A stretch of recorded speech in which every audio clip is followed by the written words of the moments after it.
નમસ્કાર, શક્તિફૂડ ચેનલમાં તમારું સ્વાગત કરું છું। આજે આપણે બનાવવાના છીએ સાબુદાણાની ખીચડી। તો સાબુદાણાની ખીચડી બનાવવા માટે મેં 2 વાડકી સાબુદાણા લીધા છે। એને એક વાસણમાં લઈ લઈએ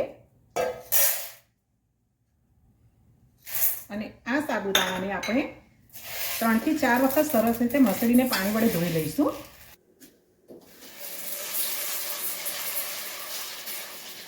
સાબુદાણાને આ રીતે સરસ મસળીને ધોવાના।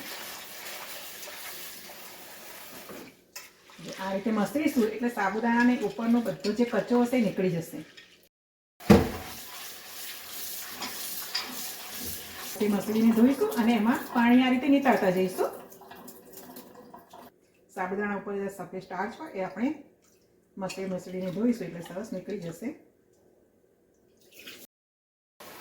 હવે સાબુદાણાને 3 થી 4 વખત સરસ રીતે મેં ધોઈ લીધા। પછી એમાં મેં કેટલું પાણી રાખ્યું જુઓ। સાબુદાણા ડૂબે એટલું જ પાણી રાખ્યું છે। તમને નજીકથી પણ બતાવી દઉં। જો ગરમી હશે તો 2 જ કલાકમાં સાબુદાણા સરસ રીતે પલળીને ફૂલી જશે, પણ ઠંડી હોય તો એને 3 થી 4 કલાક માટે રાખવા પડતા હોય છે। તો હવે એને ઢાંકીને પલળવા માટે મૂકી દઈએ। તો સાબુદાણાને ઢાંકી દઈશ અને એને પલળવા માટે મૂકી દઈશ। હવે સાબુદાણામાં ઉમેરવા માટે આપણે સિંગને પણ શેકી લઈએ। સિંગને શેકીને એને દરદરે પીસી લેવાની છે। ગેસ ચાલુ કરીને એક વાસણમાં સિંગ ઉમેરી દઈએ। અડધી વાટકી જેટલી મેં સિંગ લીધી છે। તો જુઓ ફોતરા ખોલવા માંડ્યા છે। હવે આ સિંગ ઠંડી થાય એટલે એના ફોતરા આપણે કાઢી લઈશું અને પછી એને દરદરી પીસી લઈએ। વધારે નથી શેકવાની, બસ થોડા ફોતરા ખોલવા માંડે સિંગના એટલે આપણે હવે ગેસની ફ્લેમને બંધ કરી દઈશું। હવે સાબુદાણામાં ઉમેરવા માટે આપણે બટાકાને પણ કુકરમાં બાફી લઈએ। તો 3 બટાકા લીધા છે, એને કુકરમાં મૂકી અને એને પાણી ઉમેરીને બાફી લઉં।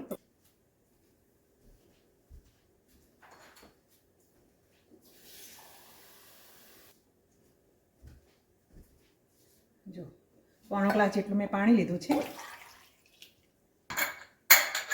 અને આ બટાકામાં આપણે 2 સીટી આવવા દઈશું। તો ચાલો હવે એને ગેસ પર આપણે કૂક થવા માટે મૂકી દઈએ અને હવે આમાં 2 સીટી આવવા દઈશું। 2 સીટી થાય એવા જ આપણે બટાકા બાફવાના છે।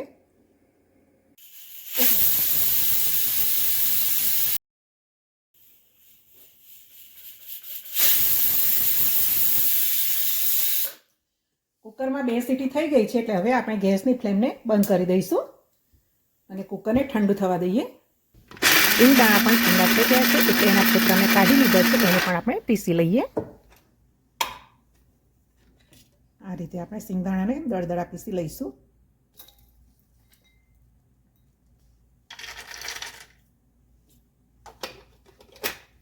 બસ આવા આપણે દળદળા રહે એવા જ પીસવાના છે। હવે કુકર પણ ઠંડુ થઈ ગયું છે, એને ગેસ પરથી નીચે ઉતારી લઈએ। વખતમાં મેં સિંગદાણાને પીસી લીધા છે।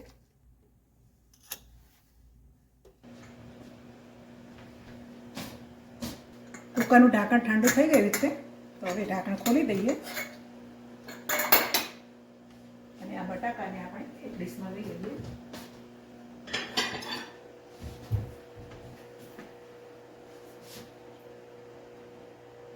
થોડા ઠંડા થવા દઈએ, પછી એને છાલ કાઢીને આપણે સમારી લઈએ। સાબુદાણા પલળવા મૂક્યા છે, એને પણ 4 કલાક થઈ ગયા છે। તો હવે જુઓ એને ખોલીને આપણે જોઈ લઈએ તો સાબુદાણાના દાણા સરસ ફૂલી ગયા છે અને આ રીતે આપણે પ્રેસ કરીએ તો દાણો પણ સરસ દબાઈ જાય છે। એટલે આ રીતના સાબુદાણા પલળવા જોઈએ। હવે બધા સાબુદાણાને ચમચી વડે ખુલ્લા કરી દઈએ। જુઓ નજીકથી પણ તમને બતાવી દઉં તો દાણા સરસ ફૂલી ગયા છે અને એકદમ છૂટા છૂટા થયા છે। હવે આ સાબુદાણાને આપણે સ્ટીમરમાં 10 મિનિટ માટે બાફી લેવાના છે। તો એને આપણે સ્ટીમરમાં સમાય એવું વાસણમાં ટ્રાન્સફર કરી દઈએ અને સ્ટીમરમાં પાણીને ગરમ થવા દઈશું। પાણી ગરમ થાય પછી આપણે આ સાબુદાણાને સ્ટીમરમાં કૂક થવા માટે મૂકી દઈશું। હવે જુઓ પાણી ગરમ થવા માંડ્યું છે તો હવે સાબુદાણાને કૂક થવા માટે સ્ટીમરમાં મૂકી દઈએ। એટલે આ રીતે આપણે 10 મિનિટ માટે એને કૂક કરીશું। તો એની ઉપર આપણે ઢાંકણ ઢાંકી મીડિયમ ગેસની ફ્લેમ પર સાબુદાણાને બફાવા દઈએ। બટાકાને ઠંડા થવા માટે રાખ્યા હતા, તે પણ ઠંડા થઈ ગયા છે। હવે એની છાલ કાઢી નાખીએ.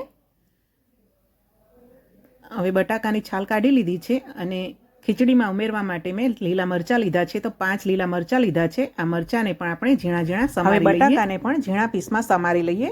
બટાકાને મેં અધકચરા બાફ્યા છે, એટલે આ રીતે અધકચરા જ બાફવાના છે. જો બટાકા વધારે બાફીશું તો જ્યારે સાબુદાણાની ખીચડી બનાવીએ એટલે ચીકણા પડી જાય છે. તો બટાકા બધા જ મેં સમારી લીધા છે, મરચાં પણ સમારી લીધા છે. તો હવે આપણે જોઈ લઈએ 10 મિનિટ થઈ ગઈ છે તો સાબુદાણા કૂક થયા છે કે નહીં. તો જુઓ વરાળનું પાણી બધું જ ડીશ ઉપર પડ્યું છે. જો ડીશ ન ઢાંકીએ તો પાણી દાણામાં ઉમેરાય અને ચીકણા પડી જાય. હવે આને થોડા ઠંડા થવા દઈશું. થોડા વોર્મ હોય ત્યારે જ એને આપણે વઘારમાં ઉમેરીશું. તો એને એક મોટા વાસણમાં લઈ લઈએ એટલે ઝડપથી ઠંડા થઈ જશે. હવે ચમચા વડે થોડા એને ખુલ્લા કરી દઈએ અને હવે વઘાર માટે આપણે ગેસ પર એક કડાઈ મૂકી દઈએ. નોનસ્ટિક કડાઈ પણ મૂકી શકાય. નોનસ્ટિક કડાઈ હોય તો એમાં ચોટશે નહીં, આમાં થોડુંક ચોટશે પણ એ આપણે તવેથા વડે હલાવતા રહેવું પડશે. એમાં 3 મોટા ચમચા જેટલું તેલ ઉમેરી લઈએ અને તેલ ગરમ થાય એટલે એમાં આપણે જીરું ઉમેરીશું. જો આપણે ઉપવાસ માટે આ સાબુદાણાની ખીચડી બનાવતા હોઈએ તો ઉપવાસમાં તમે જે વસ્તુ ના ખાતા હોય તમારે સ્કીપ કરવાની રહેશે. જીરું સંતળાઈ જાય એટલે મેં મીઠા લીમડાના પાન ઉમેર્યા અને હવે સમારેલા બટાકા ઉમેરીને બટાકાને સરસ સાંતળી લેવાના છે. જો બટાકાના ઉપર થોડો રતાસ પડતો કલર આવે ને એવા સાંતળવાના છે. હવે એમાં લીલા મરચાં ઉમેરી લઈએ. 2 મિનિટ માટે બટાકાને સાંતળવાના, પછી જ આપણે આ લીલા મરચાં ઉમેરીશું એટલે બટાકા સરસ સંતળાઈ જશે. હવે એમાં ઉમેરવા માટે ટામેટું પણ સમારી લઈએ. આપણે ઉપવાસ માટે સાબુદાણાની ખીચડી બનાવીએ અને જો ટમેટું ન ખાતા હોય તો ટમેટું આપણે સ્કીપ કરી દઈશું. હવે એમાં પહેલાં આપણે સિંગદાણા ઉમેરીશું. તો મેં અહીંયા શેકેલા સિંગદાણાના ફાળિયા કર્યા છે તે ઉમેરી લઈશ. આખા શેકેલા સિંગદાણા પણ ઉમેરી શકાય. અને 2 ચમચી તલ ઉમેરી લઈશું અને બધું સરસ રીતે મિક્સ કરી લઈશું. સિંગદાણા તો શેકેલા જ છે એટલે એને વધારે સાંતળવાની પણ જરૂર નથી. હવે આપણે સમારેલું ટામેટું એમાં ઉમેરી લઈએ. આ ખીચડીમાં આપણે વધારે મસાલા નથી ઉમેરવાના. લીલું મરચું ઉમેરેલું છે. હવે એમાં સ્વાદ અનુસાર મીઠું ઉમેરી લઈશું અને થોડી ખાંડ ઉમેરી લઈશું. ખાંડ પણ ઓપ્શનલ છે, જો ઉમેર્યું હોય તો ઉમેરવાની, ન ઉમેર્યું હોય તો સ્કીપ કરી દેવાની. તો પહેલાં સ્વાદ અનુસાર મીઠું ઉમેરી લઈએ. 2 ચમચી જેટલી ખાંડ ઉમેરી લઈએ. દળેલી પણ ઉમેરી શકાય અને આખી ખાંડ પણ આપણે ઉમેરી શકીશું, કેમ કે ગરમ છે એટલે આખી ખાંડ હશે તો પણ ઓગળી જવાની છે. હવે બધા મસાલા સરસ રીતે મિક્સ થઈ જાય પછી એમાં આપણે સાબુદાણા ઉમેરી લઈશું. હવે સાબુદાણા થોડા વોર્મ હોય એ વખતે જ એમાં આપણે જે સિંગદાણા ક્રશ કરીને રાખ્યા છે તે ઉમેરી લેવાના છે અને હવે એને આપણે વઘાર સાથે ઉમેરી લઈશું.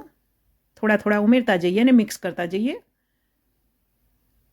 હવે બીજા સાબુદાણા પણ આપણે ઉમેરી દઈએ અને સરસ રીતે મિક્સ કરી લઈએ. ગેસની ફ્લેમ સ્લો જ રાખવાની છે કેમ કે સાબુદાણા સરસ કૂક થયેલા છે એટલે ગેસની ફ્લેમ સ્લો રાખીશું અને 2 મિનિટ હવે એને થવા દઈશું અને વચ્ચે વચ્ચે હલાવતા રહીશું. તો સરસ સાબુદાણાની ખીચડી બની ગઈ છે. એમાં ઉપરથી લીંબુ નીચોવી લીધું અને ધાણા ઉમેરી લીધા. હવે ગરમ સાબુદાણાની ખીચડીને સર્વ કરીશું. જુઓ બની છે ને એકદમ ખીલી અને એક દાણો છૂટો છે અને કૂક પણ સરસ થઈ છે. મિત્રો, રેસીપી ગમી હોય તો વિડીયોને લાઇક કરવાનું ભૂલતા નહીં. ચેનલને સબસ્ક્રાઈબ ન કરી હોય તો સબસ્ક્રાઈબ પણ જરૂરથી કરશો. હવે આ સાબુદાણાની ખીચડીની સાથે આપણે છાશ કે દહીં પણ સર્વ કરી શકીએ છીએ. મેં અહીંયા દહીં સર્વ કર્યું છે. તો ગરમ સાબુદાણાની ખીચડી અને સાથે દહીં ખાવાની મજા માણીએ. જય શ્રી કૃષ્ણ, જય માતાજી.